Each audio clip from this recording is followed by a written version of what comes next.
Hello everyone, the Panda Photographer is back and for a third Lightroom tutorial today.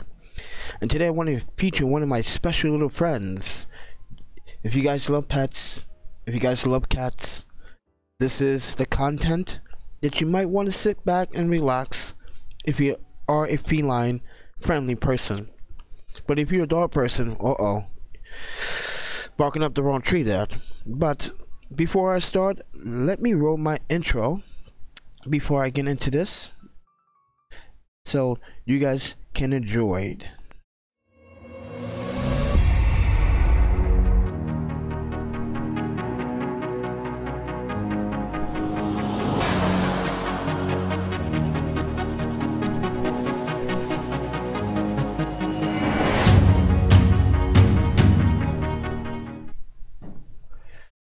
So I hope you enjoy that intro, one of my favorites by the way, but I do want to feature my special little friend, and she is a very polite, sometimes a little scared of humans, but look what you hear, look what you see. That's Izzy once again, everyone.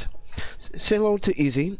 Izzy is one of the cats I have babysat over the summertime 2 years ago, and I still visit her from time to time. She's my favorite, but whoa, me and her connected really right away. Cats have a very good sense of evaluating human beings, especially good ones and bad ones, and me and her, she got along very well, and the owner was very surprised. Like, that's the first, but as you can see, Izzy was very cooperative in taking photos, so I used a Godox TT600S speedlight flash, and I used a 120 centimeter softbox. So I used the softbox to soften the light, and I was actually getting moving the light in 3 different positions, because when she moved, I was moving according to her. I wasn't telling her or forcing her to sit in this stance. I let her lay down her own, then I set up the softbox, then I got the pictures. But keep in mind, taking pet photography photos takes time and patience, but I want to touch this up for you guys because this is one of my favorite photos. I like to go back and retouch and remaster, and I haven't done a Lightroom tutorial on this quite yet, so I figured that I would do one for you guys. And first of all, yes, get into here, and I just to let you guys know, I use a Sony A7R with the Sony FE 90mm micro lens, and I'm not pulling a plug for Sony. I'm just letting you guys know that I actually use Sony gear for this one. So, but if you are going to sit back and relax to this content, please do enjoy by hitting the subscribe button, because there's going to be more content like this in the future. Hit the subscribe button, hit that notification button, but not only that, please share this content so this channel can grow. After what YouTube has announced in the last 2 days and last 48 hours, that it's going to cut out the small creators that don't have over 1,000 subscribers, and I do meet the requirements, but I don't have 1,000 subscribers. I had to delete subscribers, and I delete subscribers because I feel like it was just spam accounts. But if you want me to grow, just share the content, join me on the social media links down in the descriptions below. And not only that, if you want to independently support this channel, there's PayPal and a Patreon right in the description below. PayPal is more efficient, but Patreon would do nicely. But with that said, let's get into this tutorial. The first thing I'm going to do is go in the settings here and put the camera stand and lights, because I got everything right in the camera. So therefore I'm going to use the camera's colors. So if you guys have not seen any of the how to fine-tune your Sony Alpha cameras by changing the colors and the color science, I would probably link that somewhere here so you guys can check that video out. It's so simple, it's right there in your face, and a lot of people just don't use it, but it's there. So here's the Sony FE 90mm micro lens, just to prove to you guys that I used it on an E-mount, and you guys are saying that, but you are a fan of A-mount, and I am a fan of A-mount. A-mount is one of those cameras that came from Minolta, and I am a Minolta fan, but I do have my history with Nikon cameras and Canon products. I like how Canon saturate their greens, and sometimes I like the Nikon saturate their reds and Canon saturate their greens.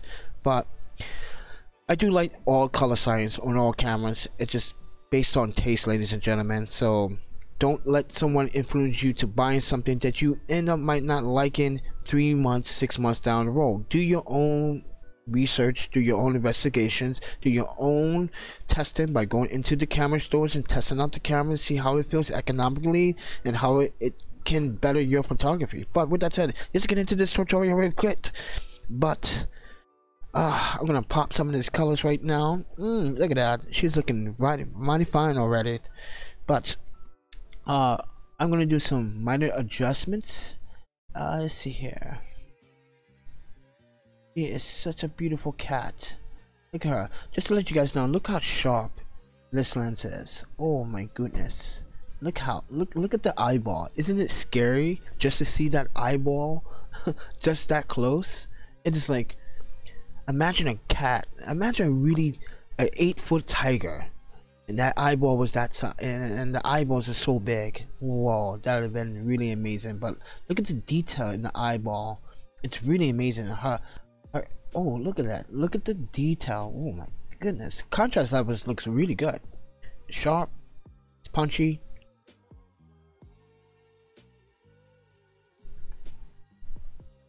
Look at that. Beautiful. All the way. This is by far a very beautiful portrait of Izzy. Izzy, I still love you. But let's get into this. Just go into the settings here. Just increase the exposure just a bit. Let's bring that down. Let's bring it down. Let's bring it down. And we are going to bring the highlights down just a bit, not too much. I'm not going to bring down the highlights too much, because basically I set up this is what I always recommend everyone. If you're going to be doing portrait shots, you know, get your color temperature right. Okay, for one, get the aperture right, get your composure right. And I'm not cropping. This is a full frame, so I'm using all 36.4 megapixels on this camera. I like to full the frame each and every time. Not only that, I do want to emphasize a little something else. Get it right in camera so you can do less in post. So I am going to increase contrast.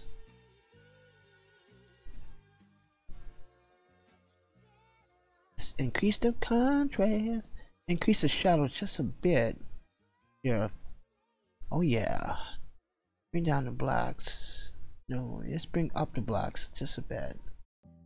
Yeah, and then bring down the whites just a bit. There you are. Such a sweet cat. Look at that. So looking at my histogram, see, I'm trying to balance out everything. You can see where my histogram is coming from. So the histogram has changed, so pay attention to the histogram, but you can pay attention to what I'm doing as well. So I don't want you guys to be felt left out. That's too much contrast. So I'm gonna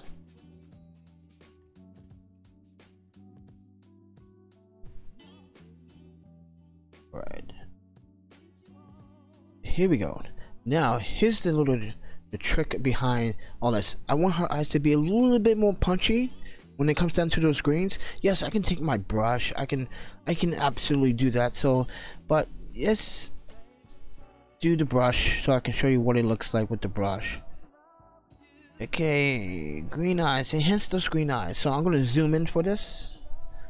It's best to zoom in when you're brushing. So I'm going to increase my brush size, and I'm going to brush here. You see how that punchy green? Very nicely done.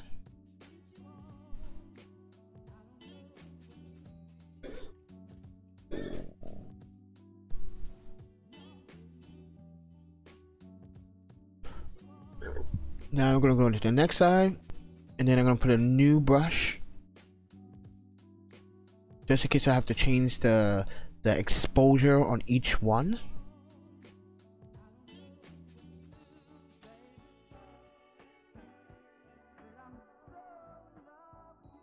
Such a beautiful cat you are, Izzy. You're such a beautiful cat. So the owner actually printed this out, and whoa, that print was huge. She actually didn't know what size to print it, and she emails me. It's like, this is the print that I ordered, and I didn't realize it. And dude, it was almost billboard size. Like, it's like I couldn't get over it, and it looked good. And the people that printed it said this was a really beautiful print, by the way. And I told her, like, hey, if you want to, like, if people want to buy this print, they have to go to my website and they have to pay me copyright print. So if people go to my 500 Pix website, that's where you can go buy it. I'm not going to sell it to any other link, but okay. So I got the brush down. Now I'm going to use my Wacom tablet. I feel the mouse is just not precise. I'm going to use Wacom tablet here. Look at those eyes. Look at those punchy eyes, guys. Those eyes are very, very punchy. That's what I'm talking about. Alright. Very nice. So the next step I'm going to do is I'm going to actually finish the brush yet. And I'm going to go down to my sharpening too. Now, as I said before, if you haven't seen that tutorial on how to add sharpening to your images, this is one trick that I do recommend doing. So with this one, there's a lot of detail, there's a lot of contrast, a lot of sharpness, so I don't want too much. So I am going to actually do 30%. I'm going to do 0.9, and the details, I do want to keep the details up to 35, and I want you to keep an eye on how I'm going to add the sharpness.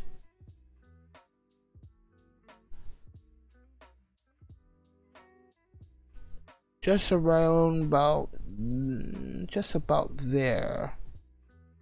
Boom. Now I want you to take a quick look at what it looks like zoomed in. Now I'm gonna go around so you can see the fur nicely. Look at the details on her fur.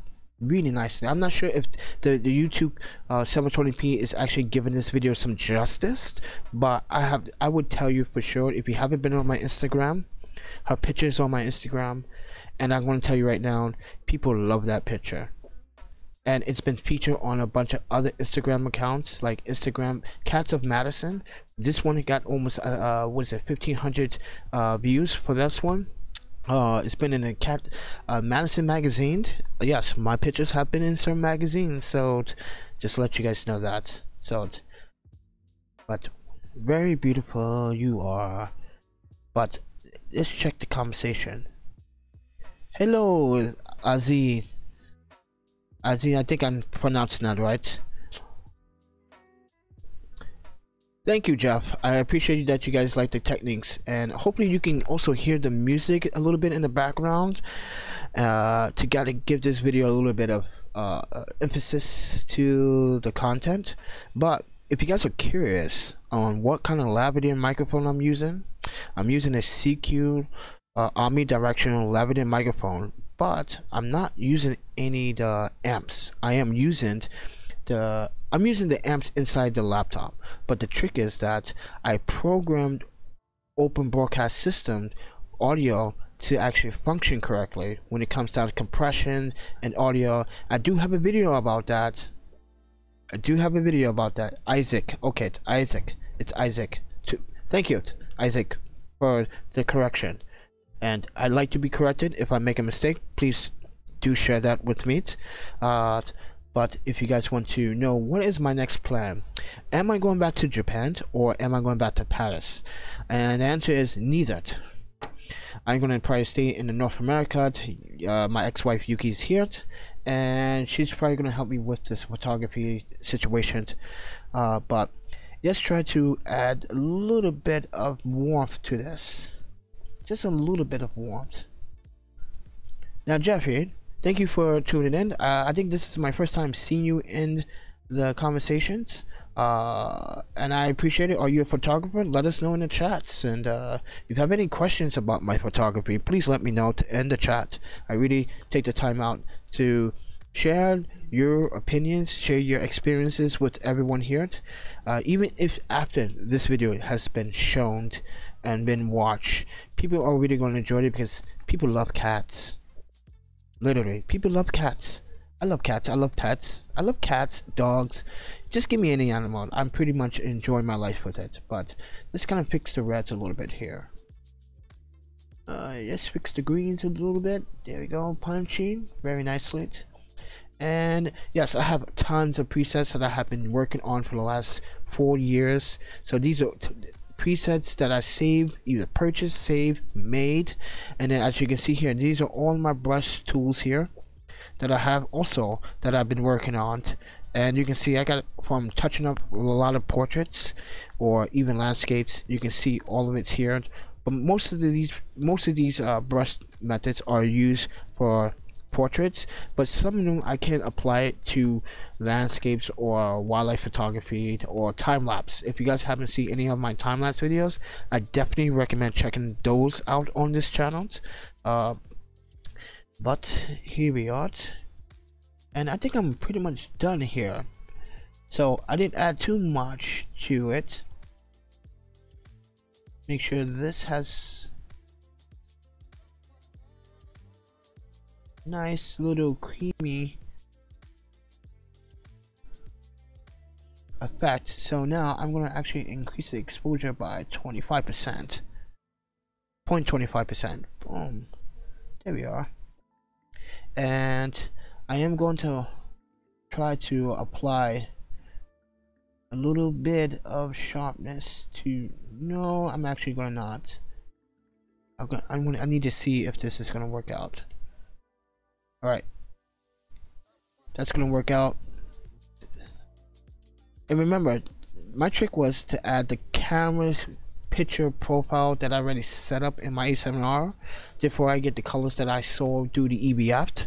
So am I a Sony shooter? I am currently, but you give me any camera and trust me, I would take photos with any camera.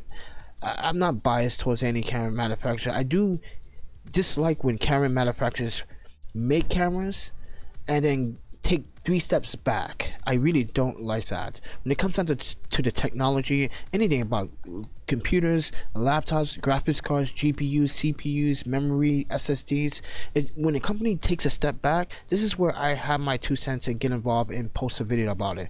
But say goodbye to Izzy, and I really appreciate you guys watching this content. It really helps me out to help me grow here. And let's see what Jeffrey said. Yes, more of a hobby. Now work as an assistant in the 80s in the 80s in New York City. Guess what, Jeffrey? I used to live in New York City. I just came from New York City 7 months ago. I had a studio there. I decided to move from Paris to New York City. Even though I was in New York City before when I was a student a couple of years ago, but I was there for almost a year until my studio was robbed and burnt. Guys took all my camera equipment, and I would have to say New York is different, but then again, I will only visit. I would never recommend someone living there unless they can afford to live in one of the fancy neighborhoods. Even though I did live in a fancy neighborhood, it's just kind of like a fancy neighborhood, but it was Williamsburg. What do you expect? Williamsburg is Williamsburg, and I should expect more, but you thought people would change. But love cats so much. Yes, cats are a very warm and friendly friend. Cats bring joy to everyone. But with that said, Jeffrey, thank you for watching. Thank you everyone for watching. And Isaac, thank you for watching as well. If you guys want to see more Lightroom tutorial contents, please, I have 24 more of these that I already made. Too expensive to live there now. I love Paris. Well, did you know that the rules and the laws have changed in Paris? and it's getting more expensive to live in a central area.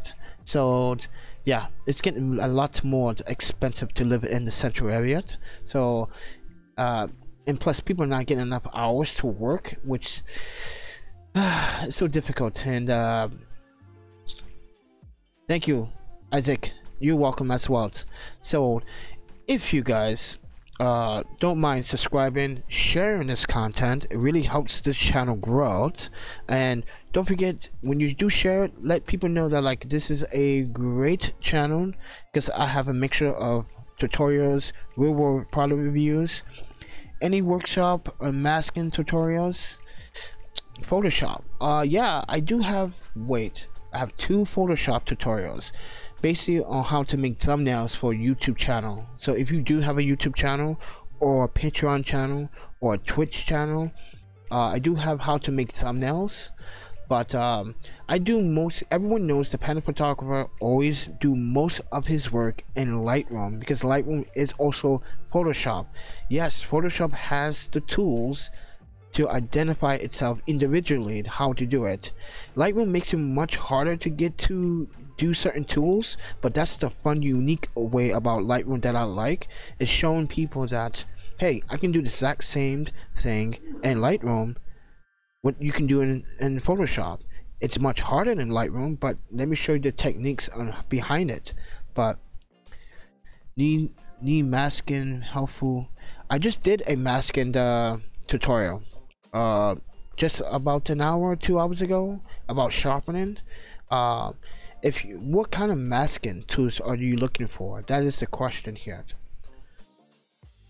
Are you looking to soften skin? Are you looking to dodge and burn? Are you looking to put some color into your photo? What kind of photography do you do, Jeffrey? That is the question that we need to know, because the audience would like to know. And so have I.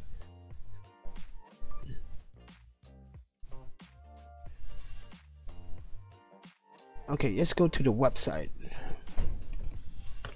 Boom. Oops.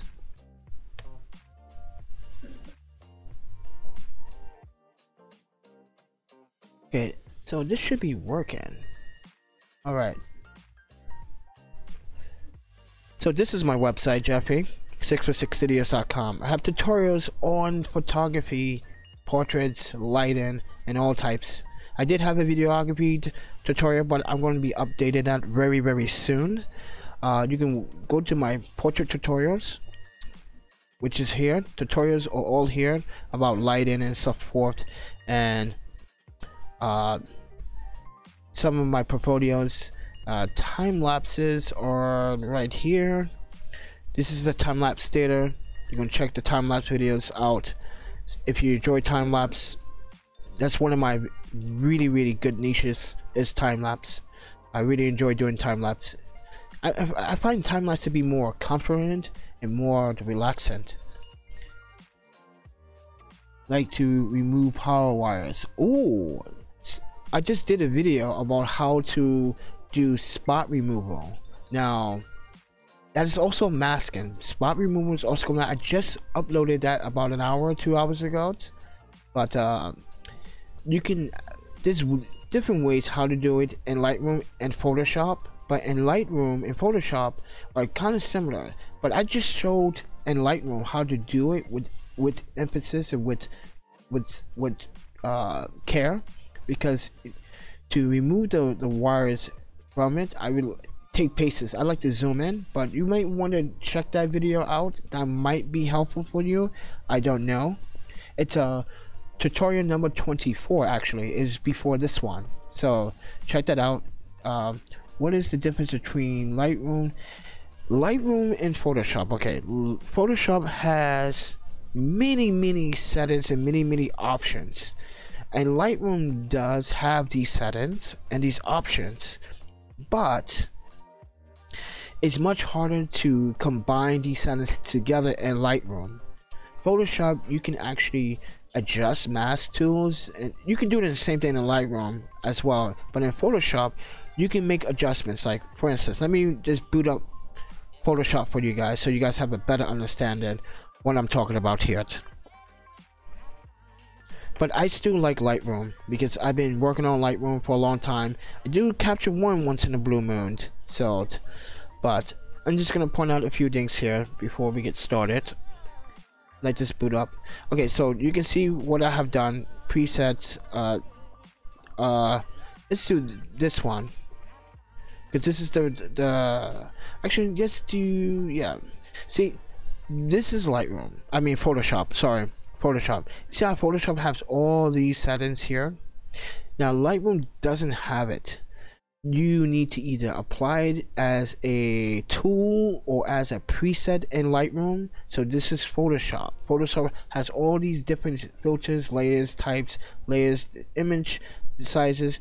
Lightroom does have it, but it's much more difficult to actually get it done.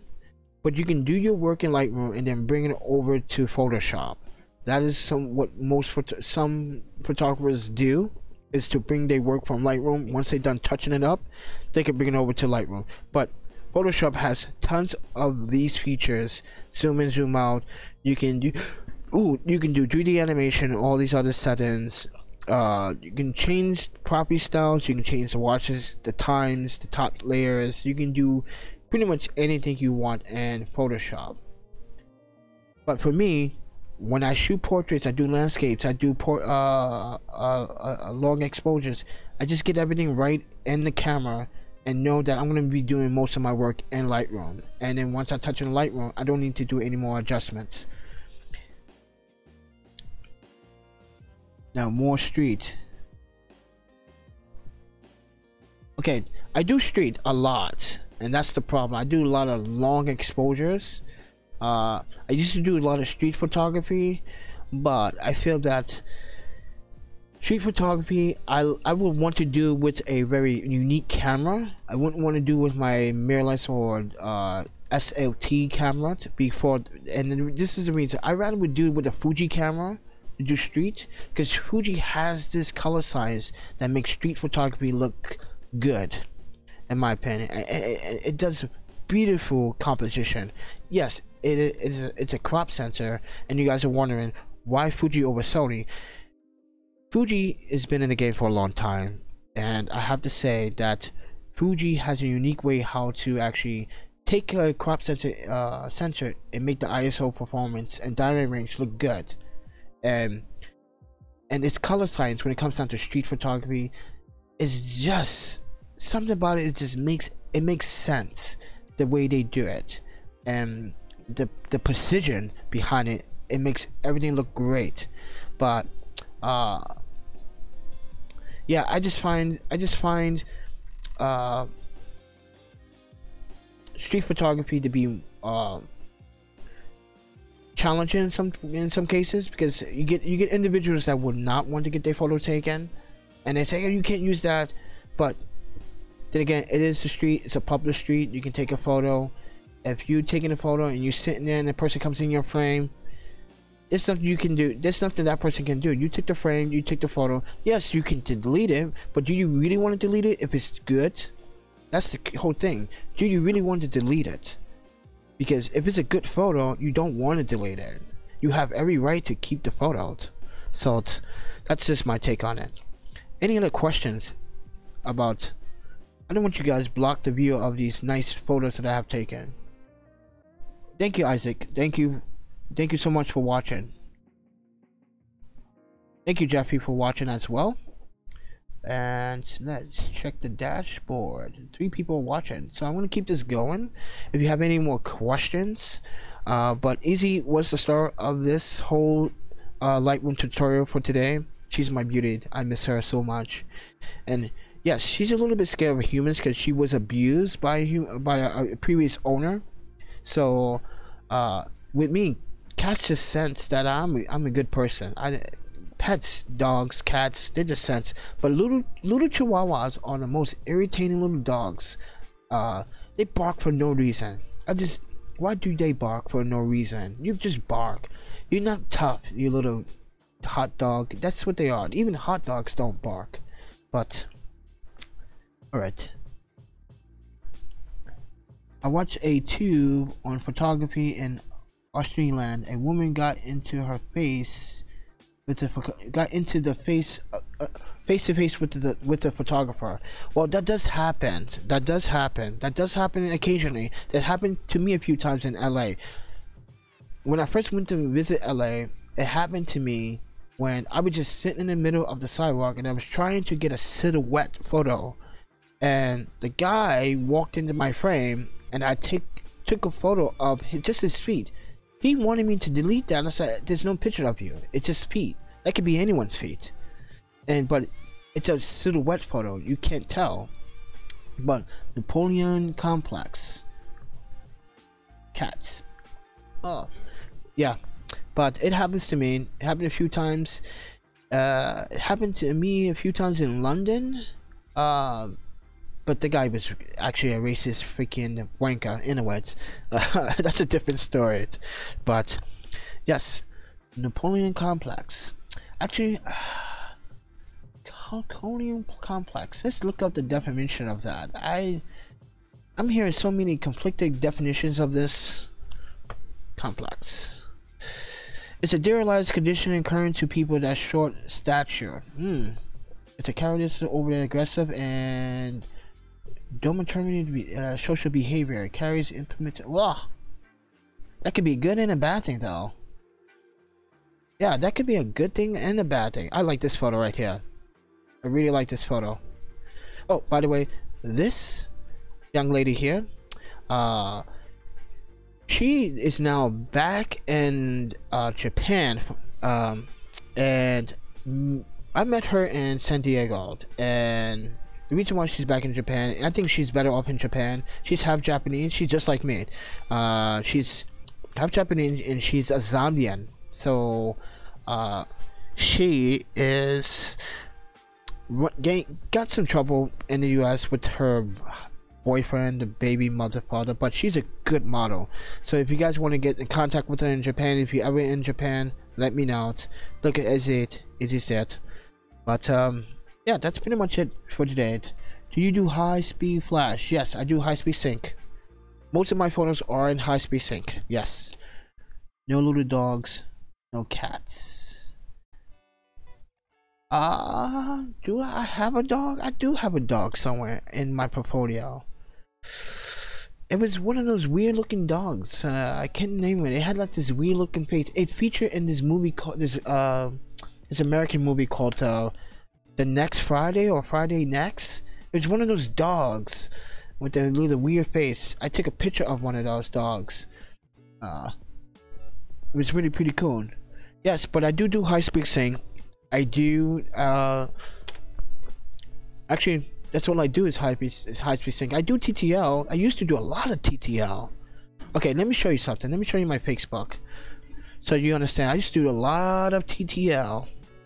It was insane. So I'm going in my account. Oh, Isaiah got some new car. I'm gonna go into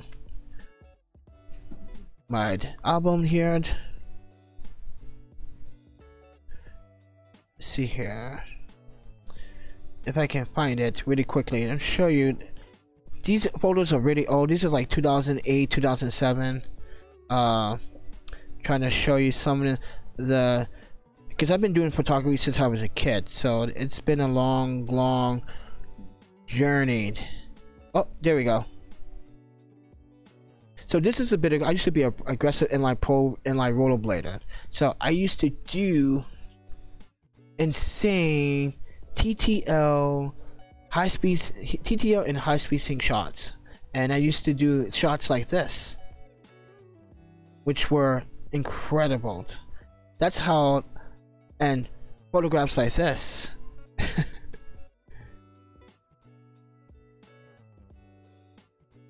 And I used to have my own little closing company with a couple of other people that we don't do it anymore. I don't inline roller skate anymore. I got into a car accident a few years ago, so I don't do any of that anymore. But yeah, those are like the cool things about my photography back then. It was like I was able to do it, and I had a fun time doing it. With especially with action sports, it was one of my niches. So all right, Isaac, see you later, buddy. But yeah, people just underestimated my professionalism when it comes down to this career as a photographer. Like, you can see like the flash go off right here in the corner. Not sure if that's doing any justice, but you can see another flash go off right here. And I'm using a telephoto lens, by the way, so it's pretty cool. And it was like, what was it, like I think it was like a short one. It was like 150 telephoto lens, and at the time I was using Nikon. I was using Nikon cameras, so it's no Sony. But this is my life, in like passports and all this, me being in Seattle, London to Madison. So if you guys want to know what my other niche and other YouTube channels are, I should build gaming computers, and this is one of my other hobbies that I do. But I have that other channel, and I used to build gaming water computers for workstations, like working on photos or video and stuff like that. But this is called the Green Lantern. I still have it. It's in storage. Everyone wants to buy it, let me know. It's pretty old. It's about a 3-year-old system, 4-year-old system, but it hasn't been running. There's no liquid inside of the blocks, anything like that. If you guys want to see what it looks like, there's really no liquid inside the blocks. These are GPU graphics cards. So one of my babies that I like to build, these are the reservoirs, and these here down here are the radiators. This is one of the pumps. That's another radiator. This is the whole system, CPU, memory. Oops, what is that? I don't want that. But yeah, I do have a lot of skill sets. I'm just very picky on what skill sets that I want to do. But thank you for watching, everyone. Don't want to hold this video up too long, but please do share. Please do subscribe to the channel. Please hit the notification button and hit that subscribe button. Make sure that you do, so this channel can grow. With that said, if you want to support this channel personally, there's a PayPal link down in the descriptions below, and there's also a Patreon, but I prefer the PayPal. But if you want to help this channel grow, I mean financially, there's PayPal and Patreon, and all my social media links are right down in the descriptions below. But with that said, eat, sleep, photography, videography, gaming, audiophile, animation, and repeat. And I will see you guys in the next video. Take care.